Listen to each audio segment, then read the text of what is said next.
Uh-oh, spaghetti-o. What do we have here? Looks like I'm going to have to do something with that little step ladder. And it happens to do with this garage door opener. This thing has been squeaking, and it was really super bad the last time I visited Motha. And I sprayed some stuff on there, and I'll show you that in a minute. But you see this thing here? Can you see that? I'll get you in there a little closer. It's a threaded rod. See? And that's what makes the door go up and down. It screws. It spins around, and that opens up the door. And I was talking to a garage door opener installer, maintenance type guy, and he said this is a pretty good one, but I asked him, I said, which one is the best? And it kind of surprised me. There's one that has a belt. It's a flat belt that zips around. And he said that one actually works the best. Then he would recommend the one with the screw thread thing like this, okay? And then the chain. I don't think anybody uses the old bicycle chain type ones anymore. I don't like using that kind. It stretches after a while, and I don't even know if you can buy a new one like that today. But if you have a chance and a choice to buy one, don't get the screw-in one. Get the one with the flat strap, and it goes all the way around. And that one, and it might be because it doesn't squeak after a while too with this type. And this one, if you don't keep lubricating it after a while, it gets louder and louder, and pretty soon it could start wearing out your threads or whatever. Now, what am I going to use? Years ago, I used to use WD-40. Do you think WD-40 would be okay to use on that? Well, see, it says stuff squeaks, protects metal, loosens rusted parts, free sticky mechanisms. You would think that would work. But most installers and guys who maintain garage doors, they frown upon using WD-40. Did you know that? And incidentally, by the way, WD-40 does make one that says silicone on it nowadays. You have to look for it at the hardware store. It's kind of hard to find. Some places don't even carry it. It's WD-40 silicone. And I used to have just a silicone spray instead of using WD-40. I don't really use WD-40 that much anymore. I'll use a silicone spray or the WD-40 with silicone spray. Now, if that says silicone, then I think it would be okay to use on here. But the best thing to use is this one right here. See, this one actually says Garage Door Lube right on it. This one happens to be from 3-in-1. Garage Door Lube. Get this stuff specifically for garage doors and you can't go wrong. So that's the stuff I'm going to use. It happens to have a nice little thing here, extension. And if you don't want to use that, you push it down and you can spray out through that. Okay? But I'm gonna use that there. And that's how I'm going to fix that. Now, last time I was here, I sprayed on the wheels. I sprayed on the wheels on the track, and it up in here and up in here on the joints. I also sprayed some up here. The guy says you can even spray it on the big spring. I sprayed some on the spring too, but I don't think I have to do that this time. I think mainly it's just this. Now, I'm not going to turn the video off just yet. I'm gonna lift this garage door up, and we're gonna listen to it and see how noisy it is.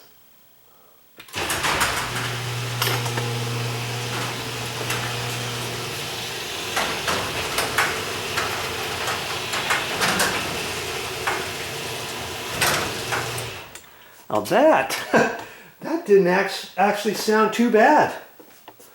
Maybe it's The last time I was out here, I could hear it, and it was real screechy. I'm going to turn it down. Maybe it was just when it was going down.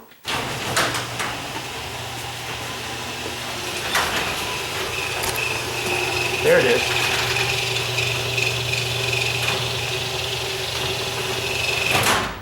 You hear that?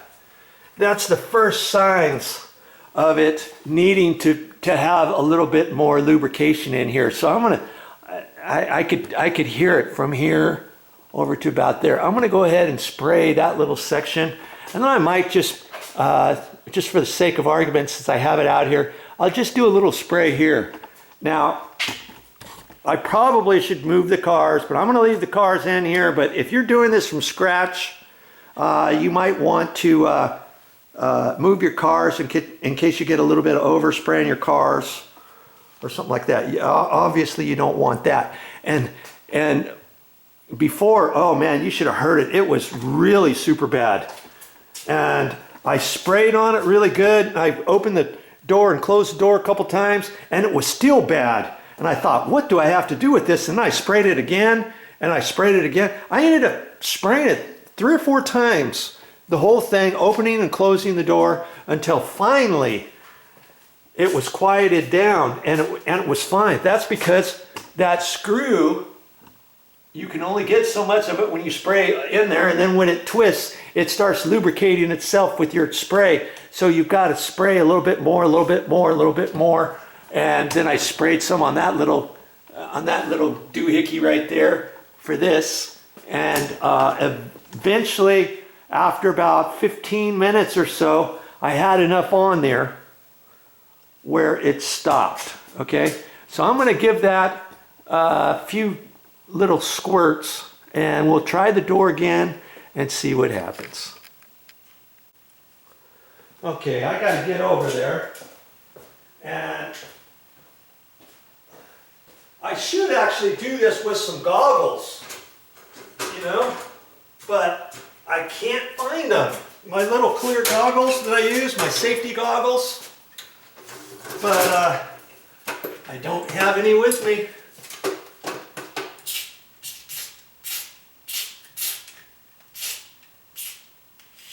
This has a distinct smell to it too, so you can open up your garage door when you're doing this,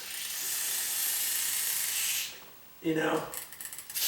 I'm just going to hit it again, and I'm going to do a little more. But remember, we didn't hear it start squeaking until it was 3/4 of the way closed.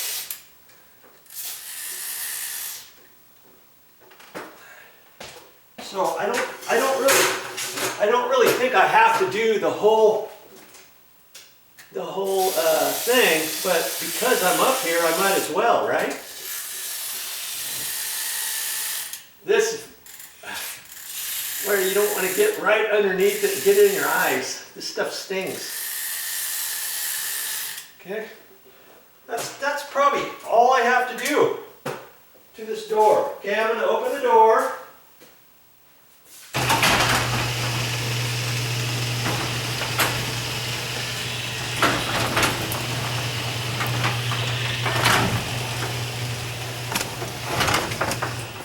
So far, so good. It sounded pretty good there, huh?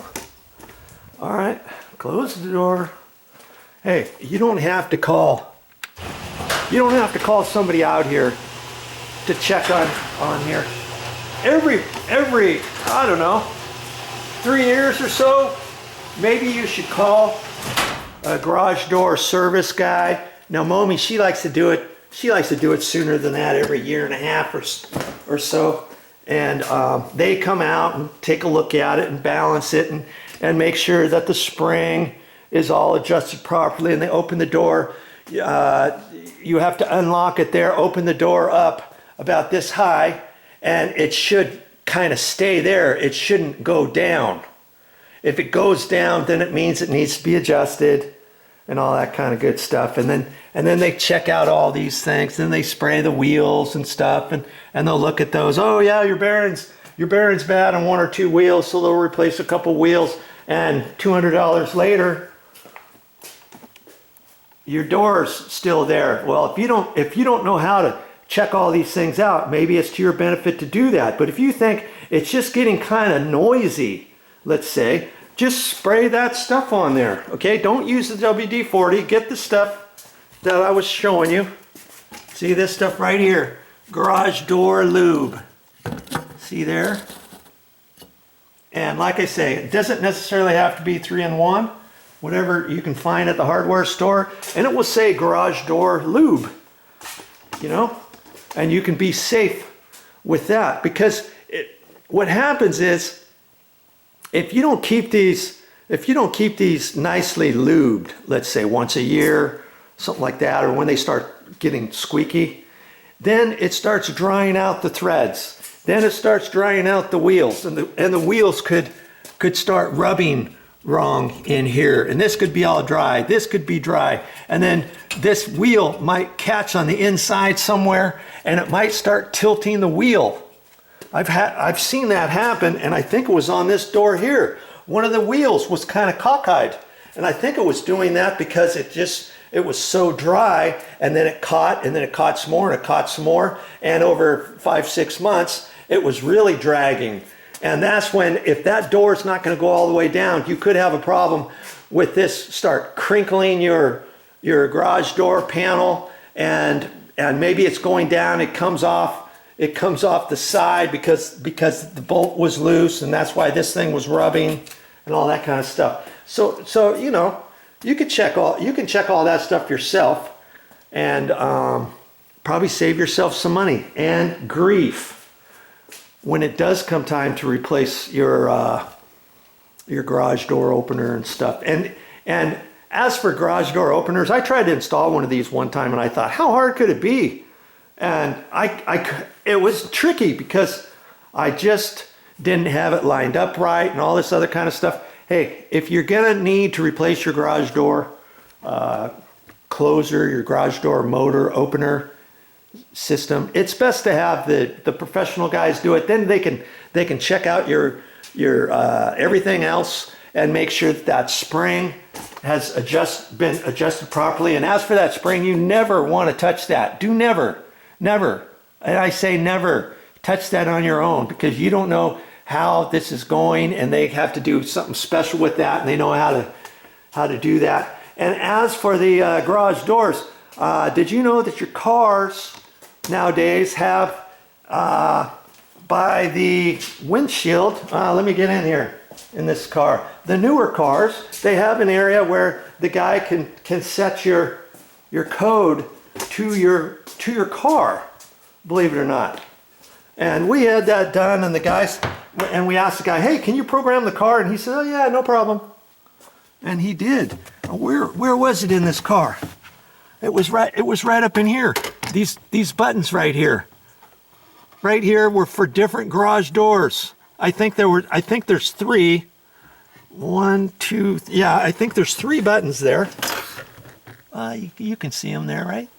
3 buttons there for 3 different garage doors. Like if you have 3 different garage door openers, or if you got 2 and your mother has 1, and you lost the garage door opener, you can have that programmed.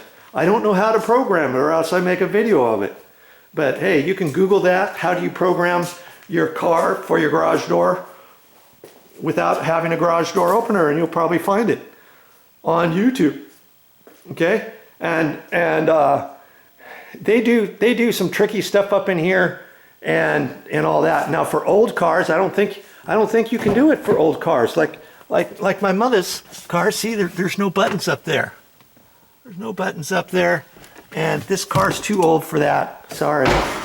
Or if you've lost a garage door opener, when the guy comes out to service your garage door, let's say, tell him to bring an extra garage door opener, and he'll use one. And usually they can get whatever garage door openers they have, because they'll get like a universal type, and it doesn't even have to be for the name brand of your garage door.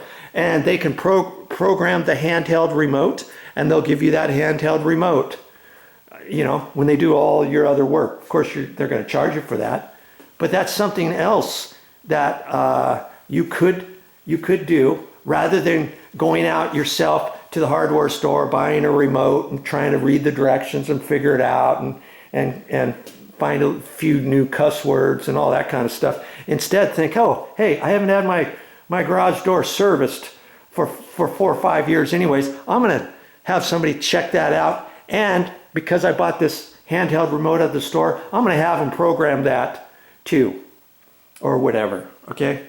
So all kinds of different things, but the main thing you wanna do is keep your garage doors serviced and rolling good.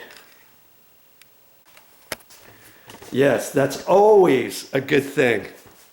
Well, that's all I got for this time, but I'll be back with more videos, and I'm at Motha's house and I'm making a few more videos.